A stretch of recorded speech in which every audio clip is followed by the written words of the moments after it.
Assalamualaikum warahmatullahi wabarakatuh. Alhamdulillahi rabbil alamin. Wassalatu wassalamu ala asyrafil mursalin Sayyidina wa maulana Muhammadin wa ala alihi wa ashabihi ajma'in, amma ba'. Siswa sekalian yang berbahagia, alhamdulillah kita bertemu kembali dalam pembelajaran online mata pelajaran fikih kelas 9 semester genap tahun 2020-2021. Bagaimana keadaan kalian hari ini? Sehat? Alhamdulillah kita semuanya sehat. Baik, sebelum kita melanjutkan, mari kita buka dulu, kita awali pembelajaran hari ini dengan membaca basmalah. Bismillahirrahmanirrahim. Siswa sekalian yang berbahagia, pada pertemuan kali ini kita berbicara tentang gadai atau ketentuan gadai. Pada pertemuan yang pertama dan yang kedua kemarin, kita berbicara tentang utang piutang. Hari ini pada pertemuan yang ketiga ini kita berbicara tentang ketentuan gadai. Apa itu gadai? Ya, yang pertama kita bahas tentang pengertian gadai. Nah, menurut pendapat Dr. Andus Haji Muhammad Rifai, gadai adalah menjadikan suatu benda yang berupa harta ada harganya. Gadai adalah menjadikan suatu benda yang berupa harta ada harganya sebagai jaminan dan akad dan akan dijadikan pembayaran jika utang itu tidak dapat dibayar. Nah, jadi ya gadai menurut pendapat Dr. Andus Haji Muhammad Rifai, gadai adalah menjadikan suatu benda yang berharga ya dijadikan sebagai jaminan, dan apabila tidak bisa membayar utang maka jaminan ini adalah sebagai pengganti pembayarnya. Nah, sedangkan menurut istilah fikih, makna gadai adalah barang yang dijadikan jaminan utang. Nah, jadi ya menurut istilah fikih, ya gadai itu adalah barang yang dijadikan jaminan utang. Jadi misalnya ya kita berhutang, ya jaminannya atau sebagai garansinya, ya sebagai rahannya adalah sertifikat misalnya, atau sertifikat rumah atau sertifikat tanah ya, untuk kita mendapatkan pinjaman atau utangan yang berupa uang ya kepada orang lain, yang mana biasanya nilai ya jaminan itu atau utang kita dengan nilai jaminan itu hampir kurang lebih sama ya, sama tidak banyak kurangnya, atau istilahnya tadi tinggi utangannya daripada jaminannya. Jadi paling tidak seimbang lah ya nilainya antara utang kita dengan jaminan ya, atau istilahnya gadai tadi. Siswa sekalian yang berbahagia, kita lanjutkan yang kedua atau B-nya, hukum gadai. Nah, hukum gadai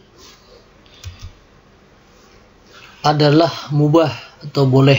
Nah, ini berdasarkan ya firman Allah Subhanahu wa taala dalam Al-Qur'an ayat 283 ya, yang mana bunyi ayatnya adalah wa in kuntum ala safarin walam tajidu katiban parihanun makbudatun, yang artinya jika kamu dalam perjalanan sedang kamu tidak mendapatkan seseorang penulis, maka hendaklah ada barang jaminan yang dijadikan pegangan atau dijadikan pegang ya. Maksudnya ya ketika ya kita melaksanakan perjalanan ya, kita memerlukan biaya untuk ya perjalanan, di sana tidak ada yang istilahnya yang dapat kita catat, kita tulis, atau tidak ada penulisnya, maka ya kita hendaklah ada benda yang kita jadikan ya jaminan untuk sesuatu yang kita pinjam tadi atau kita utang tadi ya. Ini ya dijelaskan oleh Allah dalam Al-Qur'an surah Al-Baqarah 283. Siswa sekalian yang berbahagia, baik yang ketiga atau C-nya rukun gadai. Nah, jadi gadai ini ada rukunnya. Apa rukunnya? Ya, dalam gadai terdapat rukun dan syaratnya agar gadai menjadi sah. Ya, adapun yang menjadi rukun gadai adalah pertama sighat atau ijab kabul. Nah, jadi rukun yang pertama adalah sighat atau ijab kabul, yang maksudnya adalah ijab itu adalah perkataan ya si penggadai, sedangkan kabul adalah perkataan daripada yang menerima gadai. Nah, yang kedua rukunnya adalah al-aqidan ya, al-aqidan atau disebut juga dua orang yang melakukan akad. Jadi A dan B yang melakukan akad gadai itu disebut dengan al-aqidan, itu rukun yang kedua. Nah, kemudian rukun yang ketiga al-maqud ya, al-maqud alaih, yang artinya barang yang dijadikan rahan atau jaminan. Nah, jadi ketika kita melakukan gadai ya, barang yang dijadikan jaminan tadi apakah berupa sertifikat, apakah berupa surat berharga atau apa saja, itu disebut dengan al-maqud al-alain alaih ya, itu anunya pengertiannya. Kemudian yang keempat rukunnya adalah